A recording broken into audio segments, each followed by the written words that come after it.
That's right, I'm back again for a third video today talking about Throne of Eldraine spoilers. I just can't help myself.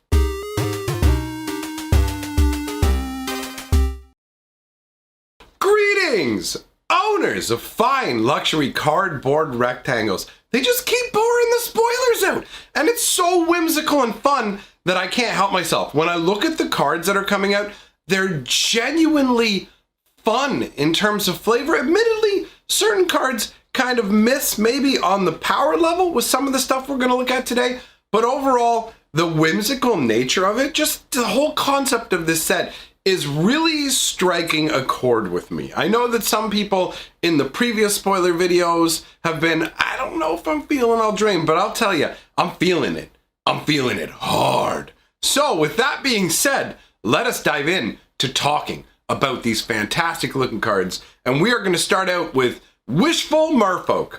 So Wishful Merfolk is 1 blue, 1 colorless for a 3/2 defender. So 2 mana, you're getting something similar to Moat Piranhas when you look at the 2/3 defender aspect of it.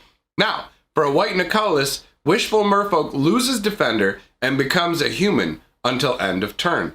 Now that's funky. Most cards that lose defender don't really turn into another creature type. They usually just lose defender, maybe get some other, like this creature loses defender and gains first strike, but most of the time it's just lose defender, mobilizing the creature. So the artwork, I mean, you guys have to know what this is based on. Even got the red hair. This is based on the Little Mermaid, and you can see it's a merfolk, and she's up against some kind of underwater mirror or reflective surface, looking at herself as a human. And the artwork is gorgeous, in all honesty. I absolutely adore this artwork. I love the way that their hair is flowing out in the water, and even the merfolk's hair is shown in a more idealized form in her reflection. Just the idea of some sort of reflective surface that shows you as what you want to be and allows you to transform into it is pretty amazing. I like the way that her merfolk fin tail and everything is flowing away in one direction and the dress is flowing away in the other, but they took the extra effort to show the dress parted so that you could see that she does indeed have human legs. And the whole idea is the mermaid basically gave up her mermaidiness to become a human so that she could go and find love with like a prince on land. That's the idea behind the original Little Mermaid. And I do have to say, the execution of the ability set on this creature is pretty sweet. I mean, on one hand, you do say, yes, not all merfolk have defender. Why does this have defender? But the idea of creatures being stuck in the water and unable to leave the water is represented in cards like Moat Piranhas and stuff like that. But it doesn't apply to all merfolk, but it makes it work here, where basically the defender makes her feel restricted. Attacking is essentially the same as going on land. She can only stay in her watery abode. But once you activate the ability, she loses defender and becomes a human. The transformation of being restricted to the water and being allowed to go on land. And honestly, it's nice to see Magic cards with beautiful ladies on them as well. I like this whole underwater kingdom. Obviously, a merfolk princess becoming a merfolk human. Nope, a princess human style. There you go. That's what it is. But the flavor text is where it throws you a little bit of a twist. She yearned to walk on dry land, so she might take her vengeance there. So instead of it being a love story, she is a merfolk who has some sort of vendetta against someone from the surface world. And that makes you wonder, what would have happened to this merfolk or her homeland for her to decide that she needed to go out and seek retribution? I like it. I like the flavor behind it a lot. And we actually have 4 more cards to talk about, all just dripping with fun flavor. Next up is Witch's Cottage. This is a land that counts as a swamp. And this isn't something you see very frequently in Magic the Gathering, where you have non-basic lands that aren't rare lands like the Shock lands that actually count as a basic land as well. So this can be searched up with anything that would look for a swamp specifically. Now, Witch's Cottage enters the battlefield tapped unless you control 3 or more other swamps, and that's obviously just to restrict its power level. because the ability is when Witch's Cottage enters the battlefield untapped, you may put target creature card from your graveyard on top of your library. So it's got a Gravedigger effect that waits until you have access to 4 mana, but doesn't cost 4 mana. And the idea is that you have this Bog Witch who is basically helping you dredge up a corpse from the dead.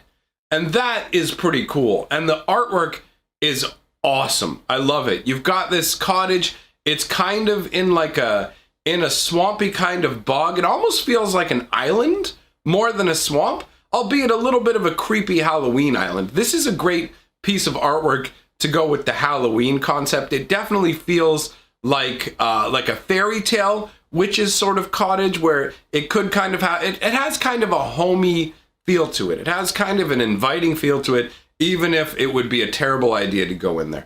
I like that the trees are filled, I'm not sure if they're filled with fireflies or if there's some kind of fruit that these trees bear that make them glow like that.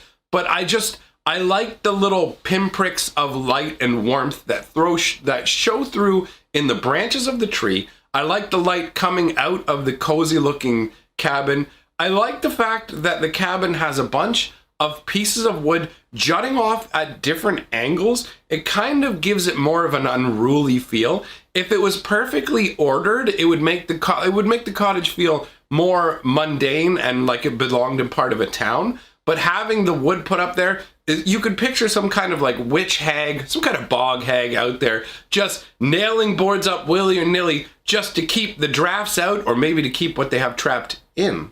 Either way, it's some nice artwork that translates the feel of a witch's cottage. And I like the kind of stunted, scraggly tree that's growing in the front with the, I don't know, brazier container. Maybe that's a glass bottle full of either fireflies or whatever essence is inside that tree. Is that why the witches choose to live out in the swamps, in the bogs? Is it to harvest whatever energy is grown on these trees? Overall, really, really well done artwork. I love it. Transmits a ton of flavor. And it's cool to see basic lands that actually feature buildings like this as well, right? Because a lot of basic lands are just landscapes, which are beautiful, but it's nice to have this variety for a swamp.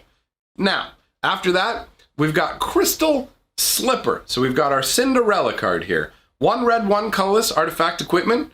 This equipped creature gets +1/+0 and has haste. It equips for 1 mana. After the death of her mother, Cassia found that things that appear fragile can be very strong indeed. And that's from Beyond the Great Henge. I don't know if Beyond the Great Henge is actually a real world work of literature, and that's what it's drawn from, or if that's just a really put together kind of quote that has the appearance of being a real world quote. Either way, it's done well.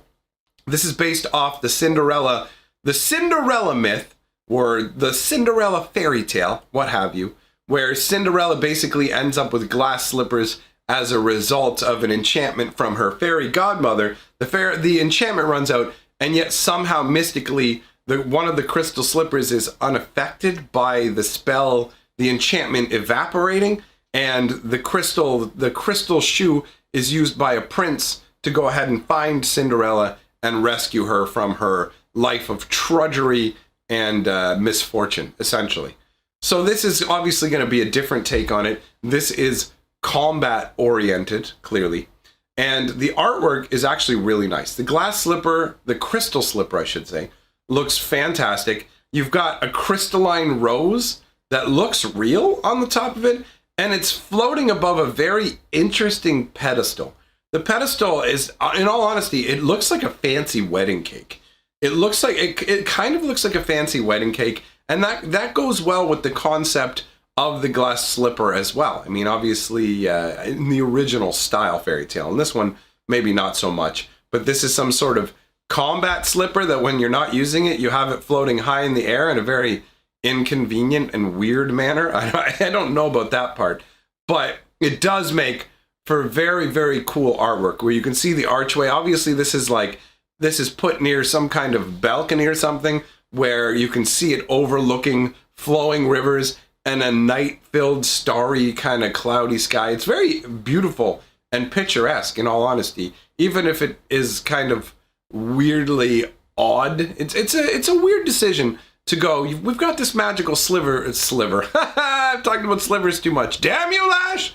Anyhow, you've got this slipper, and we're just going to leave it over by the window. Yeah, who cares? Somebody wants to reach in and steal it. They can take our combat slipper. But I do like the flavor text. I like that they use the flavor text to tie it together to make a crystal slipper as a combat item make sense, where basically the concept is it may appear fragile, but it can be very strong indeed. So that works for me. Overall, I find this a very inviting piece of artwork. After that, we've got Witching Well, which is a very fun play on the term wishing well. So this is another one of these, like the thing we just saw with the crystal slipper and this are both color-coded artifacts, color-aligned artifacts. And this is how things are going to be going forwards. The majority of artifacts Wizards of the Coast puts out will be color-aligned to avoid as much abuse and formats being broken. And honestly, I think it's a wise decision because a lot of the times the mistakes they make are with colorless cards. Now, let's take a look at Witching Well. 1 blue artifact. When it enters the battlefield, you scry 2. You pay 1 blue and 3 colors, sacrifice Witching Well, draw 2 cards. The flavor text says, it was built by the Witch of Lochmere. Most of the wishes it grants are its own. Now, this is a very interesting card. It's a different take on blue card draw, similar to the Spell Bombs, kind of, back from the old Mirrodin days. It has some similarities, the whole sack it to draw cards, and it does kind of mirror some of the lands we saw in Dominaria as well. But either way, it gives it a unique identity. On top of that, the fact that it's an artifact can be combined with other things, like, for example, Oko, who I talked about in the first spoiler video of the day. He would actually combine perfectly with Witching Well, because when you use him, you've already gotten the benefit from the scry. So that's not too shabby.